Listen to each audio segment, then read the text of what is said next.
This is a reading from the sermons of St. Alphonsus Liguori for all the Sundays of the year. Sermon 5, for the Sunday within the octave of the Nativity. In what true wisdom consists. Behold, this child is set for the fall and for the resurrection of many in Israel. Luke chapter 2, verse 34. Such was the language of Holy Simeon when he had the consolation to hold in his hands the infant Jesus. Among other things, which he then foretold, he declared that this child was set for the fall and for the resurrection of many in Israel. In these words he extols the lot of the saints who, after this life, shall rise to a life of immortality in the kingdom of bliss. And he deplores the misfortune of sinners who, for the transitory and miserable pleasures of this world, bring upon themselves eternal ruin and perdition. But, notwithstanding the greatness of his own misery, the unhappy sinner, reflecting only on the enjoyment of present goods, calls the saints fools, because they seek to live in poverty, in humiliation, and self-denial. But a day will come when sinners shall see their errors and shall say, "We fools esteem their life madness, and their end without honor." Wisdom, chapter 5, verse 4. We fools. Behold how they shall confess that they themselves have been truly fools. Let us examine in what true wisdom consists, and we shall see in the first point that sinners are truly foolish, and in the second that the saints are truly wise. First point, sinners are truly foolish. What greater folly could be conceived than to have the power of being the friends of God and to wish to be his enemies? Their living in enmity with God makes the life of sinners unhappy in this world, and purchases for them an eternity of misery hereafter. St. Augustine relates that two courtiers of the emperor entered a monastery of hermits, and that one of them began to read the life of St. Anthony. He read, says the saint, and his heart was divested of the world. He read, and in reading his affections were detached from the earth. Turning to his companion, he exclaimed, "What do we seek? The friendship of the emperor is the most we can hope for, and through how many perils shall we arrive at still greater danger? Should we obtain his friendship, how long shall it last? Friend," said he, "fools that we are, what do we seek? Can we expect more in this life by serving the emperor than to gain his friendship? And should we, after many dangers, succeed in making him our friend, we shall expose ourselves to greater danger of eternal perdition. What difficulties must we encounter in order to become the friends of Caesar? But if I wish, I can in a moment become the friend of God. I can acquire his friendship by endeavoring to recover his grace. His divine grace is that infinite treasure which makes us worthy of his friendship, for she is an infinite treasure to men, which they that use become the friends of God. Wisdom, chapter 7, verse 14. The Gentiles believed it impossible for a creature to become the friend of God. For, as St. Jerome says, friendship makes friends equal. Amicitia paris accipit aut paris facit. But Jesus Christ has declared that if we observe his commands, we shall be his friends. You are my friends if you do the things that I command. John chapter 15, verse 14. How great then is the folly of sinners who, though they have it in their power to enjoy the friendship of God, wish to live in enmity with him. The Lord does not hate any of his creatures. He does not hate the tiger, the viper, or the toad. For thou lovest all things that are, and hatest none of the things which thou hast made. Wisdom chapter 11, verse 25. But he necessarily hates sinners. Thou hatest all the workers of iniquity. Psalm 5, verse 7. God cannot but hate sin, which is his enemy and diametrically opposed to his will, and therefore in hating sin, he necessarily hates the sinner who is united with his sin. But to God, the wicked and his wickedness are hateful alike. Wisdom chapter 14, verse 9. The sinner is guilty of folly and leading a life opposed to the end for which he was created. God has not created us, nor does he preserve our lives, that we may labor to acquire riches or earthly honors, or that we may indulge in amusements, but that we may love and serve him in this world, in order to love and enjoy him for eternity in the next. In the end, life everlasting. Romans chapter 6, verse 22. Thus, the present life, as St. Gregory says, is the way by which we must reach paradise, our true country. In the present life, we are as it were on the road by which we journey to our country. St. Gregory, Homily 11 in Evan. But the misfortune of the greater part of mankind is that instead of following the way of salvation, they foolishly walk in the road to perdition. Some have a passion for earthly riches, and for a vile interest they lose the immense goods of paradise. Others have a passion for honors, and for a momentary applause they lose their right to be kings in heaven.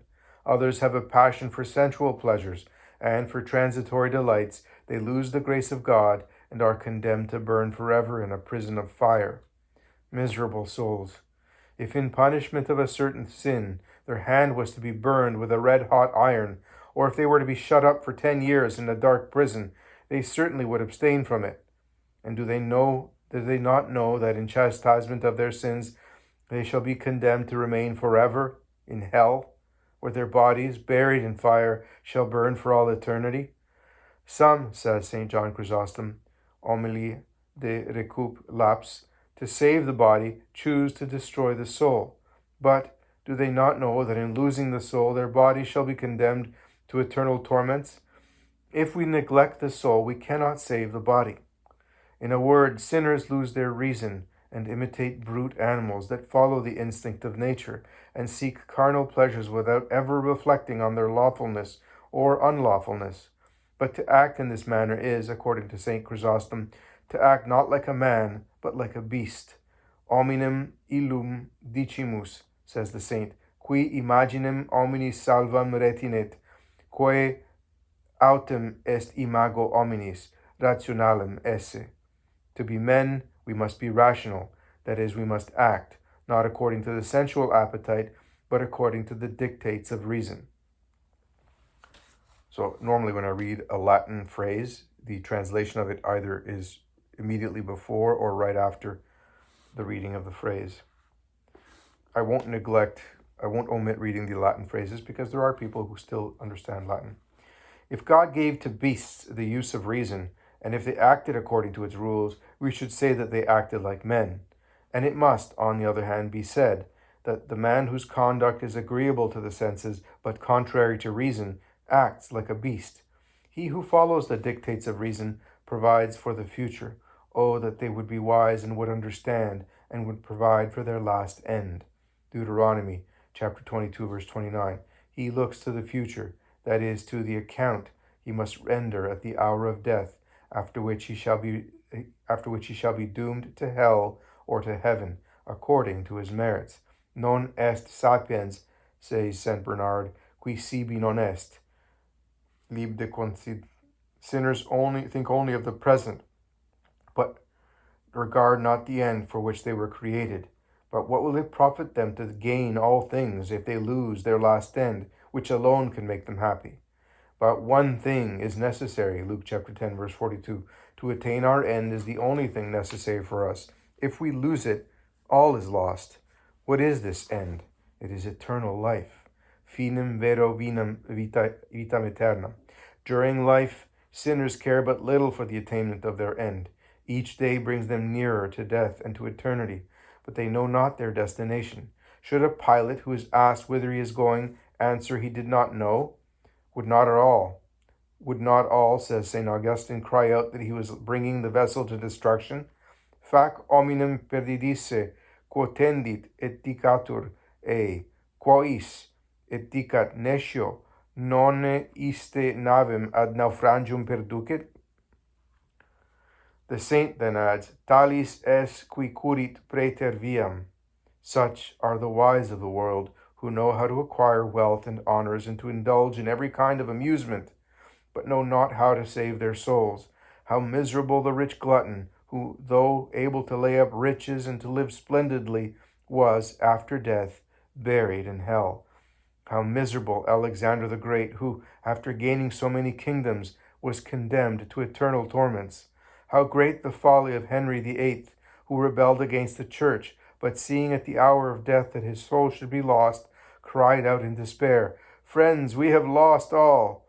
O God, how many others now weep in hell and exclaim, "What hath pride profited us? Or what advantage hath the boasting of riches brought us?"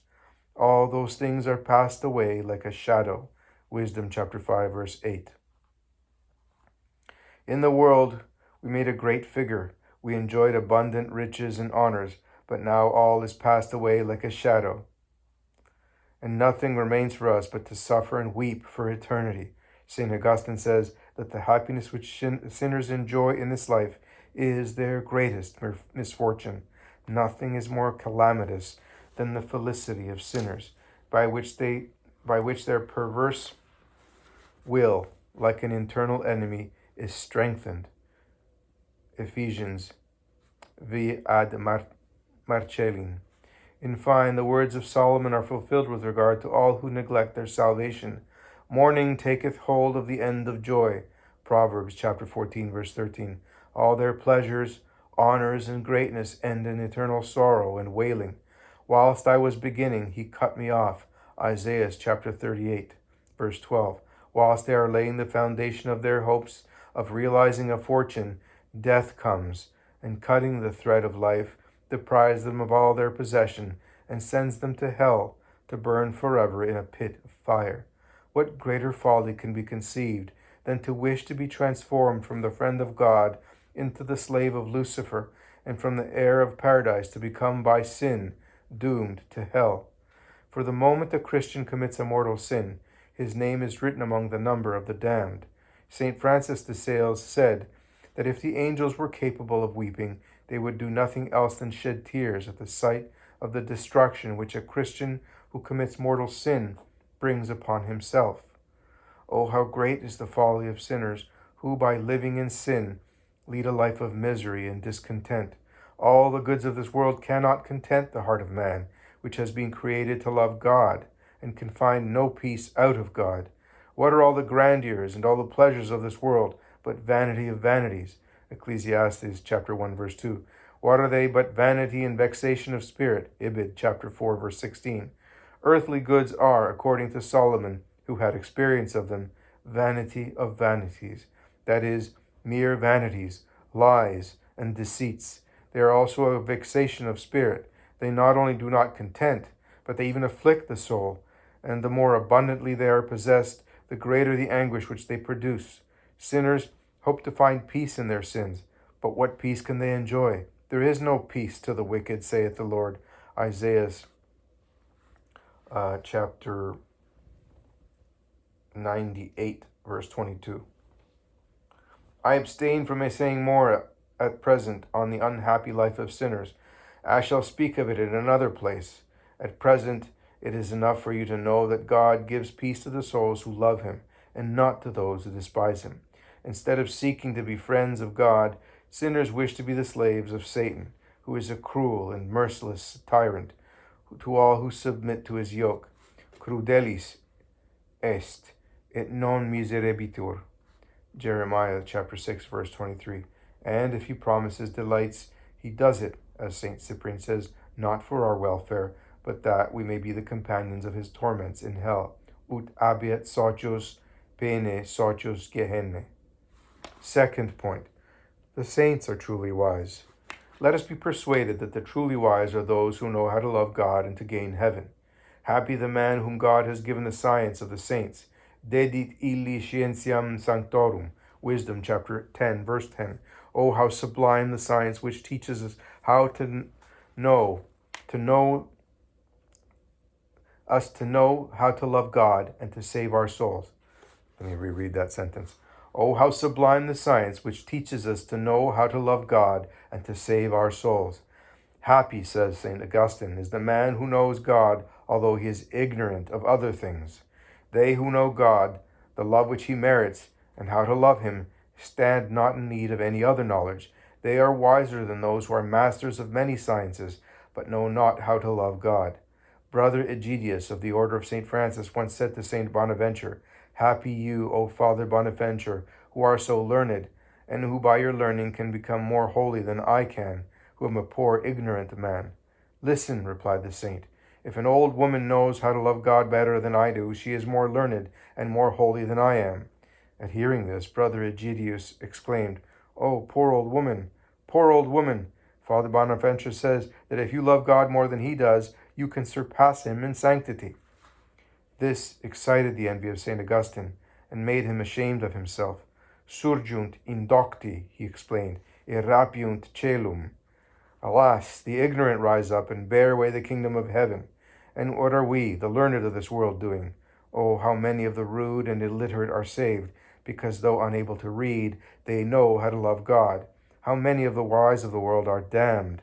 Oh, truly wise were St. John of God, St. Felix of the Order of St. Capuchins, and St. Pascal, who were poor lay Franciscans and unacquainted with human sciences, but learned in the science of the saints. But the wonder is that, though worldlings themselves are fully persuaded of this truth and constantly extol the merits of those who retire from the world to live only to God, still they act as if they believed it not. Tell me, brethren, to which class do you wish to belong? To the wise of the world or to the wise of God? Before you make a choice, St. Chrysostom advises you to go to the graves of the dead. Proficiscamur ad sepulchra. Oh, how eloquently do the sepulchres of the dead teach us the science of the saints and the vanity of all earthly goods. For my part, said the saint, I see nothing but rottenness, bones, and worms, as if he said, among these skeletons I cannot distinguish the noble, the rich, or the learned. I see that they all have become dust and rottenness. Thus all their greatness and glory have passed away like a dream. What then must we do? Behold the advice of St. Paul. This, therefore, I say, brethren, the time is short. It remaineth that they that use this world be as if they used it not. For the fashion of this world passeth away. 1 Corinthians chapter 7, verses 29 and 31. This world is a scene which shall pass away and end very soon. The time is short. During the days of life that remain, let us endeavor to live like men who are wise, not according to the world, but according to God, by attending to the sanctification of our souls, and by adopting the means of salvation, by flying dangerous occasions, by practicing prayer, joining some pious sodality, frequenting the sacraments, reading every day a spiritual book, and by daily hearing Mass, if it be in our power, or at least by visiting Jesus in the holy sacrament of the altar, and some image of the Most Holy Mary. Thus we shall be truly wise, and shall be happy for time and eternity.